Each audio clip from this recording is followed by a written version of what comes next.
Bernard Frederick Ernst Deichmann was born July 25, 1935, in Willoughby, Ohio. He lived at home with his older brother Walter, known as Wally, and their parents, Walter Otto and Liesel Deichmann. The Deichmanns moved to Bredsted, Germany in northern Schleswig-Holstein, where his father, Walter Otto, operated their family store during World War II. The family grew with the arrival of baby sister Margrethe, and those childhood years were spent in Bredsted until Bern and his father returned to the United States at the end of 1946.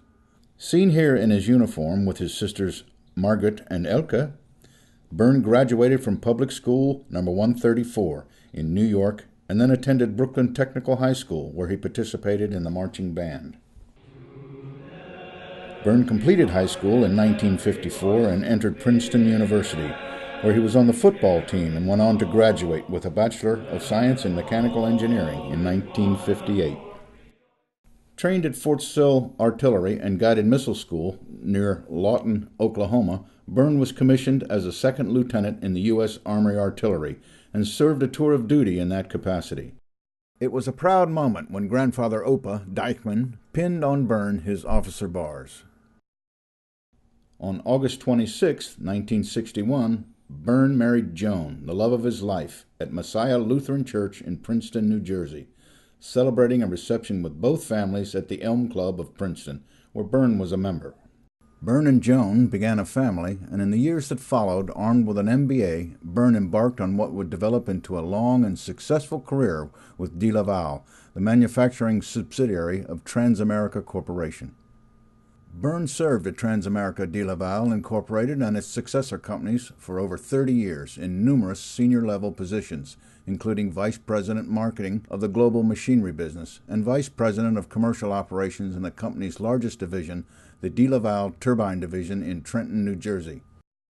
In 1971, Bern and his family moved to Hengelo, the Netherlands, where he had been sent along with two other Americans to build the De Laval Stork, a rotating machinery venture in partnership with Dutch manufacturing company VMF Stork. For the last 5 years of Bern's 9-year stay in the Netherlands, he was the managing director of an operation with over 300 employees. The businesses that Bern helped build are now all owned by Siemens.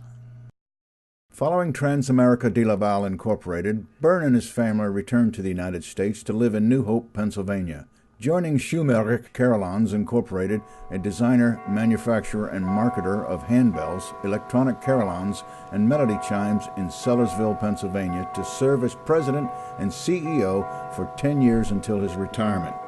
Schumerich carillons are widely known to have the most realistic bell sounds of any manufacturer in the world. In front of the Schumerich Carillons office building, there's a replica of the Liberty Bell. It was reported that during the Revolutionary War, when the bell was moved out of Philadelphia, it made a stop in Sellersville, Pennsylvania, where Schumerich is located.